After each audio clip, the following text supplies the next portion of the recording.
Module 2 Part 3 Lacy's Theory. Alluvial സോയിലൂടെയുള്ള കനാൽസിൻ്റെ ഡിസൈൻസിൽ നമ്മൾ രണ്ട് തിയറീസ് പറഞ്ഞിരുന്നു, Kennedy's theory and Lacey's theory. Last ക്ലാസ്സിൽ കെന്നഡീസ് തിയറിനെ കുറിച്ച് നമ്മൾ ചർച്ച ചെയ്തു. അപ്പോൾ അതിൻ്റെ ഡിസൈൻ പ്രൊസീജിയേഴ്സ് പറഞ്ഞു, അതേപോലെ ഡ്രോബാക്സ് ലിമിറ്റേഷൻസും പറഞ്ഞു. ഈ കെന്നഡീസ് തിയറിയിലുള്ള ലിമിറ്റേഷൻസിനെ ഓവർകം ചെയ്യാൻ വേണ്ടിയിട്ടാണ് ലാസീസ് തിയറി പ്രപ്പോസ് ചെയ്തിരിക്കുന്നത്. അപ്പോൾ ലാസീസ് തിയറിയുടെ ഡിസൈൻ പ്രൊസീജിയറൊക്കെയാണ് നമ്മൾ ഇന്നത്തെ ക്ലാസ്സിൽ ഡിസ്കസ് ചെയ്യുന്നത്. Before going to the design procedure, let us know what is a regime channel, inherent alluvium, silt charge and silt grade. Regime channel. Lacy's defined regime channel as a stable channel transporting a regime silt charge. A channel will be in regime if it flows in unlimited incoherent alluvium of the same character as that transported and the silt grade and silt charge all are constant. അതായത് ഒരു channel റിജൈം ചാനലാണെന്ന് പറയണമെങ്കിൽ ഇൻകൊഹറൻറ്റ് alluvium സോയിലിലൂടെ flow ചെയ്യുന്ന ചാനലായിരിക്കണം. അതേപോലെ തന്നെ silt grade and silt charge constant ആയിരിക്കണം. എന്താണ് ഇൻകൊഹറൻറ്റ് alluvium? ഇൻകൊഹറൻറ്റ് alluvium soil എന്ന് പറഞ്ഞാൽ എന്താണ്? It is a soil composed of loose granular graded material which can be scored with the same ease with which it is deposited. ആ പേരും തന്നെയുണ്ട് ഇൻകൊഹറൻറ്റ്, അതായത് cohesive forces, particles തമ്മിലുള്ള കൊഹസീവ് ഫോഴ്സസ് ഇല്ലാത്ത loose granular graded material ആയിരിക്കും. ലൂസായിട്ടുള്ള sand പോലത്തെ silt പോലത്തെ ലൂസായിട്ടുള്ള particles തമ്മിൽ അട്രാക്റ്റീവ് ഫോഴ്സസ് ഇല്ലാത്ത ലൂസ് ഗ്രാനുലാർ മെറ്റീരിയലുള്ള സോയിൽസിനെയാണ് ഇൻകൊഹറൻറ്റ് അലൂവിയം എന്ന് പറയുന്നത്. അപ്പോൾ അത്തരം സോയിലിലൂടെ ഫ്ലോ ചെയ്യുന്ന ചാനൽസിന് മാത്രമേ ലാസീസ് തിയറി അപ്ലൈ ചെയ്യാൻ പറ്റൂ. അതേപോലെ തന്നെ the same character as that transported, അതായത് വാട്ടറിൻ്റെ കൂടെ ട്രാൻസ്പോർട്ട് ചെയ്യപ്പെടുന്ന സിൽറ്റിനും അതേപോലെ വാട്ടർ ഫ്ലോ ചെയ്യുന്ന സോയിൽ രണ്ടിനും ഒരേ ക്യാരക്ടർ ആയിരിക്കണം. Also silt grade and silt charge all are constant. Silt grade constant ആയിരിക്കണം, സിൽറ്റ് ചാർജ് കോൺസ്റ്റൻ്റ് ആയിരിക്കണം. ഇത്തരം ഒരു ചാനലിനെയാണ് ലാസി ഒരു റിജൈം ചാനൽ, ഒരു സ്റ്റേബിൾ ചാനൽ എന്ന് പറയുന്നത്. ഈ ചാനലിലൂടെയുള്ള ഫ്ലോസിനെയാണ് ലാസീസ് തിയറി അപ്ലൈ ചെയ്യാൻ പറ്റുള്ളൂ. Then what is regime silt charge? It is a minimum transported load consistent with fully active bed. അതായത് ട്രാൻസ്പോർട്ട് ചെയ്യുന്ന മിനിമം ലോഡ്, ട്രാൻസ്പോർട്ട് ചെയ്യുന്ന സിൽറ്റിൻ്റെ മിനിമം ലോഡിനെയാണ് സിൽറ്റ് ചാർജ് എന്ന് പറയുന്നത്. റിജൈം സിൽറ്റ് ഗ്രേഡ് എന്ന് പറഞ്ഞാൽ this indicates the gradation between the small and big particles. Particle സൈസിനെ റെപ്രസെൻ്റ് ചെയ്തതാണ് സിൽറ്റ് ഗ്രേഡ് എന്ന് പറയുന്നത്. It should not be taken to mean the average mean diameter of the particle. Average mean diameter of the particle അല്ല grade എന്ന് പറയുന്നത്.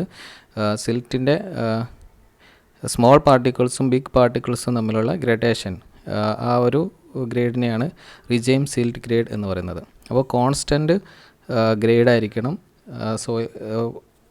ഈ soil എന്ന് പറയുന്നത്. ഇൻകൊഹറൻറ്റ് അലൂവിയം സോയിൽ ആയിരിക്കണം വിത്ത് കോൺസ്റ്റൻറ്റ് സിൽറ്റ് ചാർജും അതേപോലെ കോൺസ്റ്റൻറ്റ് സിൽറ്റ് ഗ്രേഡും ആയിരിക്കണം. അത്തരം ഒരു ചാനലിൽ മാത്രമേ ലാസീസ് തിയറി അപ്ലൈ ചെയ്യാൻ പറ്റുള്ളൂ. അപ്പോൾ എന്തൊക്കെയാണ് based on the Lacey's theory regime conditions എന്ന് പറഞ്ഞാൽ എന്തൊക്കെയാണ്? A channel is set to be in regime when the following conditions are satisfied. അപ്പോൾ താഴെയുള്ള കണ്ടീഷൻസ് സാറ്റിസ്ഫൈ ചെയ്താൽ മാത്രമേ ആ ചാനൽ റിജൈം ചാനലാണെന്ന് പറയുള്ളൂ. അത്തരം ചാനലിൽ മാത്രമേ ലാസീസ് തിയറി അപ്ലൈ ചെയ്യാനും പറ്റുള്ളൂ. First one is the channel is flowing in unlimited incoherent alluvium of the same character as that transported. അതായത് സോയിൽ വാട്ടർ ഫ്ലോ ചെയ്യുന്ന സോയിലും അത് ട്രാൻസ്പോർട്ട് ചെയ്യുന്ന സിൽറ്റ് പാർട്ടിക്കിൾസ്, അത് ട്രാൻസ്പോർട്ട് ചെയ്യുന്ന സോയിലും രണ്ടിനും ഒരേ ക്യാരക്ടറുള്ള ഇൻകൊഹറൻറ്റ് അലൂവിയം സോയിലിലൂടെയുള്ള ഫ്ലോ മാത്രമേ ഈ ലാസീസ് തിയറി അപ്ലൈ ചെയ്യാൻ പറ്റുള്ളൂ. രണ്ടാമത്തത് silt grade and silt charge are constant, അതേപോലെ ഡിസ്ചാർജ് ഈസ് കോൺസ്റ്റൻറ്റ്. ഇങ്ങനെ മൂന്ന് കണ്ടീഷൻസ് വന്നാൽ മാത്രമേ ലാസീസ് തിയറി അപ്ലൈ ചെയ്യാൻ പറ്റുള്ളൂ. Lacey's theory applied to channel design. ഇനി എങ്ങനെ നമുക്ക് ലാസീസ് തിയറി യൂസ് ചെയ്തുകൊണ്ട് ചാനൽ ഡിസൈൻ ചെയ്യാൻ നോക്കാം. അതിൻ്റെ പ്രൊസീജിയേഴ്സാണ് ഇനി പറയാൻ പോകുന്നത്. The first step is to calculate the silt factor. അപ്പോൾ കെന്നഡീസ് തിയറിയും ലാസീസ് തിയറിയും തമ്മിലുള്ള ഒരു ഡിഫറൻസ് ആണ്. ലാസീസ് തിയറിയിൽ സിൽറ്റ് ഫാക്ടർ കാൽക്കുലേറ്റ് ചെയ്യാൻ വേണ്ടിയിട്ട് ഒരു ഇക്വേഷൻ പ്രൊവൈഡ് ചെയ്യുന്നുണ്ട്. ബട്ട് ഇൻ കെന്നഡീസ് തിയറിയിൽ ജസ്റ്റ് ക്രിറ്റിക്കൽ വെലോസിറ്റി റേഷ്യോ എന്ന് പറഞ്ഞ ഒരു ടേം മാത്രമാണ് പറയുന്നത്. അപ്പോൾ അത് കാൽക്കുലേറ്റ് ചെയ്യാനുള്ള ഇക്വേഷൻസ് ഒന്നും തരുന്നില്ല. ഇപ്പോൾ silt factor can be calculated using the equation F is equal to 1.76 root M D. Here M D is the diameter of silt in millimetre. സിൽട്ടിൻ്റെ ഡയമീറ്ററാണ്. പ്രോബ്ലം ക്വസ്റ്റ്യൻസിലൊക്കെ സിൽട്ട് ഫാക്ടർ സാധാരണ തരാറുണ്ട്. ഇനി അഥവാ തന്നിട്ടില്ലെങ്കിൽ you can use this table for finding out the diameter of silt for different types of soil. The value of F varies as 0.5 to 0.7 for fine silt, and for medium silt 0.85, for standard silt 1, medium sand 1.25, coarse sand 1.5. ഇങ്ങനെ സിൽട്ടിൻ്റെ എഫിൻ്റെ value, silt ഫാക്ടറിൻ്റെ values change ചെയ്യുന്നുണ്ട്. Normally ക്വസ്റ്റ്യനിൽ തരാറുണ്ട്, silt factor തരാറുണ്ട്. ഇനി അഥവാ തന്നിട്ടില്ലെങ്കിൽ നിങ്ങൾക്ക് ഇതേപോലെ ഏത് ടൈപ്പ് സോയിലാണെന്ന് നോക്കുക. അതും തന്നിട്ടില്ലെങ്കിൽ you can assume as F is equal to 1. Next step, velocity. To compute velocity, v is equal to qf square divided by 140 all raised to 1 by 6. Here q is the discharge and f is silt factor. Discharge already given ആണ്. അതേപോലെ F silt ഫാക്ടറും തന്നിട്ടുണ്ടാവും. അത് വെച്ച് നമുക്ക് velocity calculate ചെയ്യാം. After calculating velocity, we can determine area using the equation A is equal to Q by V. And perimeter, from the value of Q, we can calculate the perimeter. P is equal to 4.75 into root Q. Then find out bed width B and depth D of the channel section, since A and P are known, and the side slopes of an irrigation channel is usually half is to 1. Side slope 1/2 is to 1 ആണ് generally ഉണ്ടാവാറ്. ഇനി ക്വസ്റ്റ്യനിൽ separate side slope തരികയാണെങ്കിൽ അതിനനുസരിച്ച് നിങ്ങൾ A and പിയുടെ relation form ചെയ്തെടുക്കണം. നമ്മൾ നേരത്തെ കെന്നഡീസ് തിയറിയിൽ എയുടെ ഇക്വേഷനും പിയുടെ ഇക്വേഷനും ഫോം ചെയ്തെടുക്കുന്നത് പറഞ്ഞിട്ടുണ്ടായിരുന്നു. Using these equations a is equal to b d plus d square by 2. അതായത് സ്ലോപ്പ് ഹാഫ് ഈസ് ടു 1 ആണെങ്കിൽ we can get a is equal to b d plus d square by 2 and p is equal to b plus d root 5. അപ്പോൾ a and p already നമ്മൾ calculate ചെയ്ത് കഴിഞ്ഞു. ആ values ഈ ഇക്വേഷൻസിൽ substitute ചെയ്ത് കഴിഞ്ഞാൽ we will get b and D. അപ്പോൾ ബി കാണാനുള്ള ഇക്വേഷൻ ഇതേപോലെ ഈ ഇക്വേഷൻ നിങ്ങൾക്ക് വേണമെങ്കിൽ ബൈ ഹാർട്ട് ചെയ്യാം. That is d is equal to p minus root of p square minus 6.944 a divide by 3.472. ഇങ്ങനെ ഡയറക്റ്റ് ആയിട്ട് പിയുടെ വാല്യൂ കൊടുത്തു കഴിഞ്ഞാൽ ഡി കിട്ടും. അതേപോലെ b is equal to p minus 2.236 into d. അത് രണ്ടും വരുന്നത് ഈ രണ്ട് ഇക്വേഷൻസ് നിന്നാണ്. അപ്പോൾ ഈ സെക്കൻഡ് ഇക്വേഷൻ കൺസിഡർ ചെയ്യുകയാണെങ്കിൽ ബി ഇസ് ഈക്വൽ ടു നമുക്ക് ഈ ടേം ലെഫ്റ്റ് സൈഡിലേക്ക് പോവുകയാണെങ്കിൽ b is equal to p minus d root 5. അതന്നെയാണ് b is equal to p minus 2.236 d എന്ന് പറയുന്നത്. ഈ വാല്യൂ ബിയുടെ ഈ വാല്യൂ ഫസ്റ്റ് ഇക്വേഷനിൽ കൊടുക്കുകയാണെങ്കിൽ നമുക്ക് A in terms of D കിട്ടും. അപ്പോൾ അതിന്ന് നമുക്ക് ഡിയും കാൽക്കുലേറ്റ് ചെയ്യാൻ പറ്റും.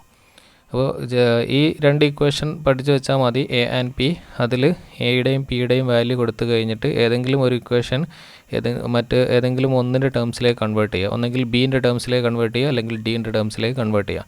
അങ്ങനെ നമുക്ക് ബി ആൻഡ് ഡി കാൽക്കുലേറ്റ് ചെയ്യാൻ പറ്റും. അതല്ലെങ്കിൽ ഈ ഡയറക്റ്റ് ഇക്വേഷൻസിൽ സബ്സ്റ്റിറ്റ്യൂട്ട് ചെയ്ത് കഴിഞ്ഞാൽ ബി ആൻഡ് ഡി കാൽക്കുലേറ്റ് ചെയ്യാൻ പറ്റും. Next, calculate the hydraulic mean radius. R is equal to 5/2 into v square by f. v and f already known. Then hydraulic mean radius calculate ചെയ്യുക. Hydraulic mean depth calculate ചെയ്യാൻ വേണ്ടിയിട്ട് മറ്റൊരു equation കൂടെ ഉണ്ട്. R is equal to A by P നമുക്കറിയാം. അതിൽ ഈ value B and D കണ്ടുപിടിച്ച് കഴിഞ്ഞാൽ എ എത്രയാണെന്ന് കാൽക്കുലേറ്റ് ചെയ്യുക, പി എത്രയാണെന്ന് കാൽക്കുലേറ്റ് ചെയ്യുക. സെയിം ഇതിൽ സബ്സ്റ്റിറ്റ്യൂട്ട് ചെയ്ത് നോക്കുക. രണ്ടും ഈക്വൽ ആണോ എന്ന് ചെക്ക് ചെയ്യുക. ഈക്വൽ അല്ലെങ്കിൽ കാൽക്കുലേഷൻസിൽ എന്തെങ്കിലും മിസ്റ്റേക്സ് ഉണ്ടെന്ന് അർത്ഥം. അപ്പോൾ ഈ ഒരു ചെക്കിന് വേണ്ടിയിട്ടാണ് രണ്ട് ഇക്വേഷൻസും നമുക്ക് യൂസ് ചെയ്തുകൊണ്ട് ആറിൻ്റെ വാല്യൂസ് കാണാം. That both the values of r should be same. Then last step, find the slope s is equal to f raised to 5/3 all divided by 3340 q raised to 1/6. Kennedy's തിയറിയിൽ നിന്നുമുള്ള ഒരു difference ആണ്. ലെസിസ് തിയറിയിൽ slope calculate ചെയ്യാൻ വേണ്ടിയിട്ടുള്ള ഒരു equation ഉണ്ട്. That is S is equal to F raise to 5/3 3340 into Q raise to 1/6. അപ്പോൾ ഇത്രയും 7 സ്റ്റെപ്സ് ആണ് ലെസിസ് തിയറിയിൽ ഡിസൈൻ പ്രൊസീജിയർ. അപ്പോൾ നമുക്കൊരു ഫൈനലായിട്ട് ഇന്ന സ്ലോപ്പിലുള്ള ഇത്ര ബ്രെഡ്ത്തും ഇത്ര ഡെപ്ത്തുള്ള ഒരു ചാനൽ നിന്ന് നമുക്ക് അതിൻ്റെ ഡിസൈൻ പാരാമീറ്റേഴ്സ് കിട്ടും. ഇവിടെ അടുത്ത് ഡെപ്ത് ആൻഡ് സ്ലോപ്പ്, അതാണ് ഫൈനലായിട്ട് നമുക്ക് കിട്ടുന്നത്. Okay, next we will compare Kennedy's theory and Lassie's theory. First comparison, Kennedy introduced the term CVR, critical velocity ratio, in his equation to make it applicable for channels of different grades of silt, but he did not give any idea to measure the value of M. Lassie introduced the concept of silt factor F in his equation and suggested a method determining the value of F by relating it with particle size. ഇപ്പോൾ Kennedy's തിയറിയിൽ introduce ചെയ്യുന്നത് ഒരു M എന്ന് പറഞ്ഞാൽ critical velocity ratio എന്ന ഒരു ടേമാണ് introduce ചെയ്യുന്നത് for different grades of silt. ഓരോ തരം സിൽറ്റിന് വേണ്ടിയിട്ടും ഓരോ ക്രിട്ടിക്കൽ വെലോസിറ്റി റേഷ്യോ ഉണ്ടാവും. ബട്ട് അത് കാൽക്കുലേറ്റ് ചെയ്യാനുള്ള ഇക്വേഷൻസ് ഒന്നും പറയുന്നില്ല. But in Lacey's theory Lacey introduce ചെയ്യുന്നത് ഒരു സിൽറ്റ് ഫാക്ടർ എഫ് എന്ന് പറഞ്ഞൊരു ടേമാണ്. F is equal to 0.76√MD എന്നുള്ളൊരു ഇക്വേഷൻ ലേസീസ് പ്രൊവൈഡ് ചെയ്യുന്നുണ്ട്. അതിൽ ഡിഫറെൻറ്റ് ടൈപ്സ് ഓഫ് സോയിലിനനുസരിച്ച് കൊണ്ട് എഫിൻ്റെ വാല്യൂ നമുക്ക് കാൽക്കുലേറ്റ് ചെയ്യാൻ പറ്റും. Then second comparison, Kennedy assumed that silt is kept in suspension because of eddies generated from the bed only, and so he proposed a relation between V and D. Lassie assumed that silt is kept in suspension because of the normal component of eddies generated from the entire perimeter, and so he proposed a relation between V and R. Kennedy's തിയറിയിൽ നമ്മൾ പറഞ്ഞിട്ടുണ്ടായിരുന്നു water flow ചെയ്യുന്ന സമയത്ത് channel ബെഡുമായിട്ടുണ്ടാകുന്ന friction കാരണം Eddie's form ചെയ്യുന്നുണ്ട്. ഈ Eddie's ആണ് സിൽറ്റിനെ സസ്പെൻഷനിൽ keep ചെയ്യുന്നത്. എഡ്ഡീസ് തന്നെ ചാനൽ ബെഡിൽ നിന്നും ചാനൽ സൈഡ്സിൽ നിന്നും ഒക്കെ എഡ്ഡീസ് ഫോം ചെയ്യുന്നുണ്ട്. ബട്ട് ചാനൽ ബെഡിൽ നിന്ന് ഫോം ചെയ്യുന്ന വെർട്ടിക്കൽ എഡ്ഡീസ് മാത്രമാണ് സിൽറ്റിനെ സസ്പെൻഷനിൽ കീപ്പ് ചെയ്യുന്നതിന് കാരണമാകുന്നത് എന്നായിരുന്നു കെന്നഡീസ് തിയറിയിൽ നമ്മൾ പറഞ്ഞിട്ടുള്ളത്. ബട്ട് അതുകൊണ്ട് തന്നെ കെന്നഡീസ് തിയറിയിൽ നമ്മളൊരു ഇക്വേഷൻ വെലോസിറ്റി ഇക്വേഷൻ ഫോം ചെയ്തത് V is equal to 0.55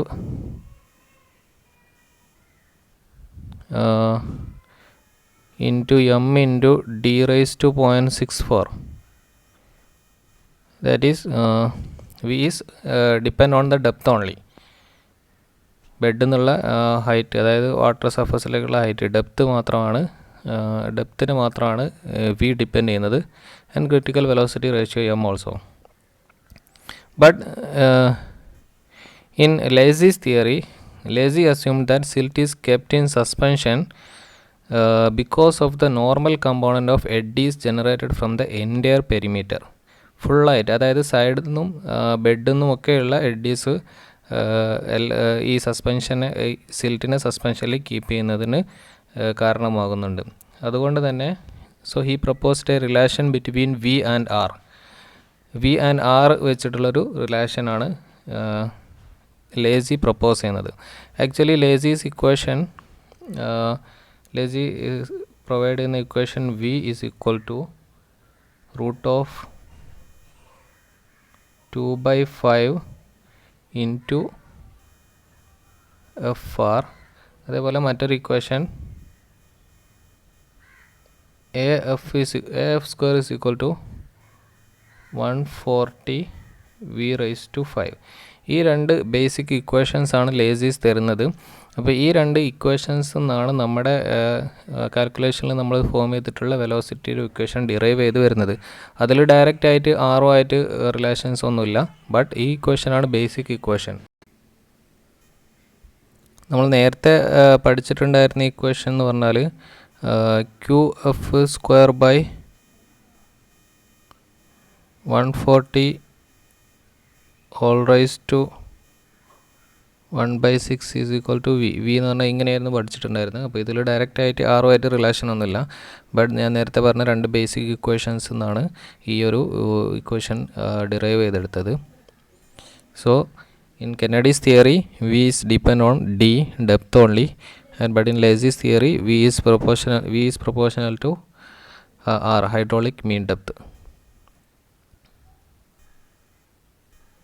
Then third comparison, Kennedy assumed Cutter's formula for finding the value of mean velocity, where in the value of n is assumed to be arbitrary. and Lacy gave his own formula for the velocity, and thus a designer has not to choose anything arbitrarily. അപ്പോൾ Kennedy's തിയറിയിൽ velocity കാണാൻ വേണ്ടിയിട്ട് cutters ഫോർമുലയാണ് use ചെയ്യുന്നത്. Cutters ഫോർമുലയ്ക്ക് തന്നെ limitations ഉണ്ട്. അതേപോലെ റുഗോസിറ്റി coefficient n assume ചെയ്യുകയാണ് ചെയ്യുന്നത് ആർബിട്രലി. ബട്ട് ലേസീസ് തിയറിയിൽ വെലോസിറ്റി കാണാൻ ഒരു സെപ്പറേറ്റ് ഇക്വേഷൻസ് തന്നെ പ്രൊവൈഡ് ചെയ്യുന്നുണ്ട്. അതുകൊണ്ട് ആർബിട്രലി അസ്യൂം ചെയ്യേണ്ട വാല്യൂസ് ഒന്നും ആർബിട്രലി അസ്യൂം ചെയ്യേണ്ട കേസസ് ലേസീസ് തിയറിയിൽ വരുന്നില്ല. Fourth comparison, Kennedy gave no formula for determining longitudinal slope of the canal. Lacy gave a formula for the longitudinal slope of the regime channel. അതായത് Kennedy's തിയറിയിൽ slope calculate ചെയ്യാൻ വേണ്ടിയിട്ട് equations ഒന്നുമില്ല. But in ലേസീസ് തിയറിയിൽ slope calculate ചെയ്യാൻ separate equations provide ചെയ്യുന്നുണ്ട്. Fifth comparison, lazy proposed that the shape of a regime channel should be a semi-ellipse. Kennedy simply gave the idea that a non-silting and non-scoring channel will be a regime channel. Kennedy's തിയറിയിൽ ഒരു non silting and non scouring വെലോസിറ്റിയുള്ള channels എല്ലാം ഒരു റിജൈം ചാനലാണെന്ന് പറയുകയും, but in ലേസീസ് തിയറിയിൽ ചാനലിനൊരു പ്രത്യേക shape പറയുന്നുണ്ട്. That is in semi elliptical shape. Channel ഒരു റിജൈം കണ്ടീഷനിൽ എത്തുമ്പോഴേക്ക് അതിൻ്റെ ഷേപ്പ് ഒരു സെമി എലിപ്സ് ഷേപ്പിലേക്ക് കൺവേർട്ട് ആയിട്ടുണ്ടാവും. Sixth comparison, Lacey designs does not involve any trial and error procedure whereas Kennedy's theory does. Kennedy's തിയറിയിൽ ഫസ്റ്റ് നമ്മൾ ഡെപ്ത് അസ്യൂം ചെയ്യുകയും അതിനനുസരിച്ച് കാൽക്കുലേഷൻ ചെയ്യുകയായിരുന്നു ചെയ്തിരുന്നത്. ദെൻ ഫൈനൽ ആൻസർ കിട്ടിയിട്ടില്ലെങ്കിൽ അഗെയിൻ ഡെപ്ത് വാല്യൂ ചേഞ്ച് ചെയ്തുകൊണ്ട് ട്രയൽ ആൻഡ് എറർ മെത്തേഡ് വെച്ചിട്ടാണ് procedure വരുന്നത്. But in Lacey's theory there is no trial and error methods. In seventh one, Lacy made a distinction between two types of resistance in alluvial channels, one determined by grain size and other due to irregularities of the channel. But Kennedy does not make any such distinction. Lacy's തിയറിയിൽ to type of റെസിസ്റ്റൻസുകൾ പറയുന്നുണ്ട്. One is determined by grain size and other due to irregularities of the channel. But Kennedy's തിയറിയിൽ there is not such distinctions. റെസിസ്റ്റൻസുകളെ കുറിച്ചൊന്നും അങ്ങനെ പറയുന്നില്ല. അപ്പോൾ ഇത്രയും പോയിൻറ്റ്സുകളാണ്, ഇത്രയും കമ്പാരിസൺസാണ് കെന്നഡീസ് തിയറും ലേസീസ് തിയറും തമ്മിലുള്ളത്. പിന്നെ രണ്ടും തമ്മിലുള്ളൊരു സാമ്യം എന്ന് പറഞ്ഞാൽ ഈ എഡ്ഡീസ് സസ്പെൻഷനിൽ കീപ്പ് ചെയ്യുന്നത്, സിൽറ്റിനെ സസ്പെൻഷനിൽ കീപ്പ് ചെയ്യുന്നത് വെർട്ടിക്കൽ എഡ്ഡീസ് കാരണമാണ്. രണ്ട് തിയറിയിലും ആ ഒരു അസംഷനിലാണ് പറയുന്നത്.